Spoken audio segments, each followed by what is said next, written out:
அனைவருக்கும் வணக்கம். எல்லோரும் எப்படி இருக்கீங்க?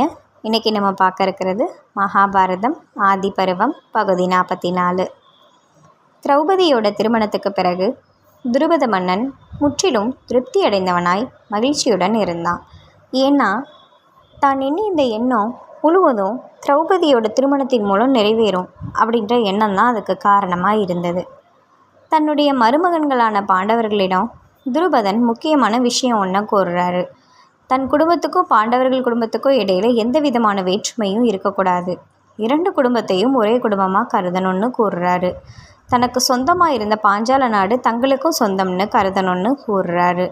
திருமணத்தின் வழியாக இந்த புதிய உறவு பாண்டவர்களுக்கு புதிய வல்லமையையும் தகுதியையும் தருவதாக இருந்தது.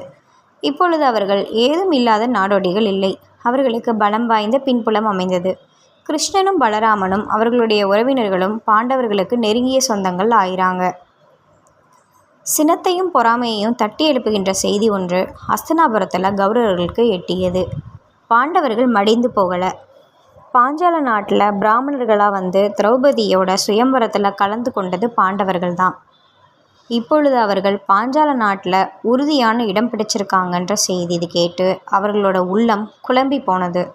விதுரர் தனது போக்கில் இந்த செய்தியை நன்கு பயன்படுத்தி கொண்டார்.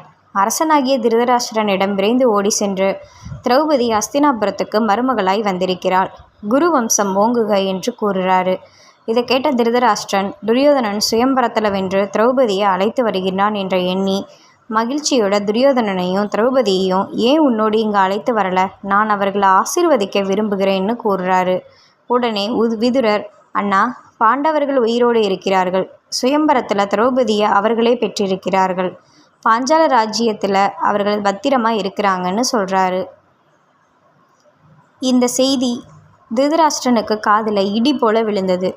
உள்ளத்தில் சீறி எழுந்த சினத்தை மறைச்சு வைத்து கொண்டு தன் தம்பியின் பிள்ளைகள் இடத்துல அன்பு வைத்திருப்பதற்காக அவன் பாசாங்கு செய்கிறான். நான் மகிழ்ச்சி அடைகிறேன். கடைசியாக மாண்டு போன என் தம்பியின் மைந்தர்கள் உயிரோடு இருக்கிறாங்க.